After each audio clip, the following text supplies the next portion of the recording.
Bir 5 мүнөт убактыбыз калыптыр. 2-4 сөзгө bir жооп кылып коеюн. Менин иним өзүнчө эле асманды карап эле сүйлөшө берет. Атасынын колдоочусу бар эле. Мүмкүн ошондойбу. Ошол жакшы. Алей болобу, ошо bir орто бала болобу, ошо асманды карап сүйлөп, пүйлөп калса ошо bir эме айнып калган жок ал. Ошол bir ичинен жомоктошуп атат. Мына мен да ошол баягы мектепте окуйбуз. Анан байкебиздикине барып келип окуйбуз bir 5-10 километр жерге, 3 километр, 5 километр жерге ат менен. Же болбосо 6-демалыш күнү ошо bir күзтөгө, кыштоого барып мал салына жардам беришибиз керек болот. Анан ошондо баратып, мен кожо жашайт экен дейт, мен манас экен дейт деп эле ошо атка минип дугутук деп эле bir жомокко кирип, а көрсө кыргыз ошо жомок менен жашаган. Бул баладан дагы bir нерсе чыгат. Муну унчукпаш керек, тетиринче аңдыш керек. Нени сүйлөп атат деп. Бул мүмкүн, туура.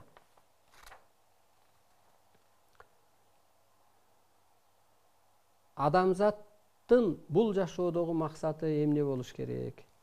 Адамзат эми бул дүйнөгө bir катын алайын, же эргетейин, же палан болоюн деп эле келбеш керек. Ал жок эле нерсе, ал эптеп көзгө көрүнөгө эле ошону максат кылып алганбыз. Адам бул дүйнөгө эмнеге келдим? Эмнеден жаралдым? Мен нурдан жаралдым, мен энергиядан жаралдым, мен ошондой күчүм бар, мен ошол кызматты аткарышым керек. Мен чыныгы дүйнөдөн келип тур, мен чындыкты сүйлөшүм керек. Жок дегенде Арыстан Алайга көчүрбөй болоюн. Жок дегенде ушу Арыстан Алайдай мага дух бер. Жок дегенде ушу Арыстан Алайдай балам болсо экен. Кайтпаса экен, калыс болсо экен, чыныгы ишин кылса экен деш керек. Жок эле дегенде ушу мен кылып аткан кызматты аткар. Бул сөз көп, бул суроого көп жооп кылыш керек эле. Үчүнчү, Арыстан Алай, сиз президент болушуңуз керек. Сиз гана Кыргызды өнүктүрө аласыз. Азыркы бийликтин колунан эч нерсе келбейт. Биз эски адамдардан чарчадык, тажадык. Эми ушул ааламдан берилет. Кыргыз ойгонот дагы бийликти, динди күбүп коет деп. Анан ааламда жалган жок. Ошого өзү эле жакындап калды. Бийликти алаардан мурун бул эл өзү дайым болуш керек.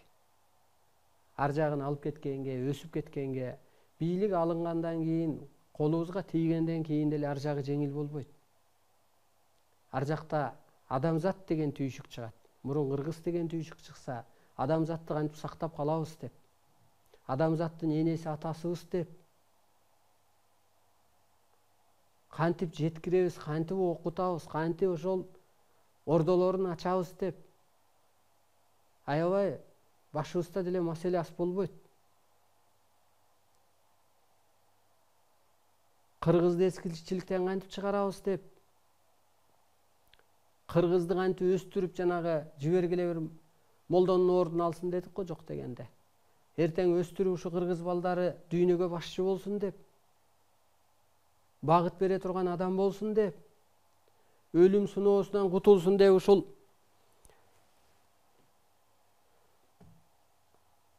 мантра берип аларга. Мына өлүм жоюлуш керек болуп атпайбы? Биз өлөм деп эле өзүбүз ошого настроить этип алганбыз. Ошондон чыгышыбыз керек. Ар жакта өтө көп иш бар. Ошондуктан урматтуу улуу журтум, аалам ордун берди. Ар периштеликке калыптандырыш үчүн дагы астыбызда өтө көп оор акыбалдар, мезгилдер бар. Азыркы бийликтегилер болсо бул разрушительдер. Биз созидательдербиз. Ушуну эсиңиздерден чыгарбаңыздар. Бирөөлөр бусат, бирөөлөр курат. Бизге бөлүнгөн убакыт соңуна чыкты. YouTube'da Арыстан Алай кут деп кирсеңиздер болот. Бала чакаңыздарга айтыңыздар, ошону кайра-кайра оорукчанга угузуңуздар. Түн ичинде уйкуңуз кетсе, ошону кайра коюп уксаңыздар эле ушу уйкуңуздар оңолуп, анткени бул энергиялуу сөз, бул ааламдык сөз, бул улуу сөз, ошондой bir керемет күчтөр иштейт деле. Уйкуңузда оңолуп, оору сыркоодон арылып, түшүнүңүз да бийиктейт. 2-4 күнү кечки саат 8-де жолукканча духуңуздар бийик, ушу намысыңыздар күчтүү, аң сезимиңиздер өсүп кетсин. Кызматыңыздарда мен Арстанбек Абдылдаев болдум.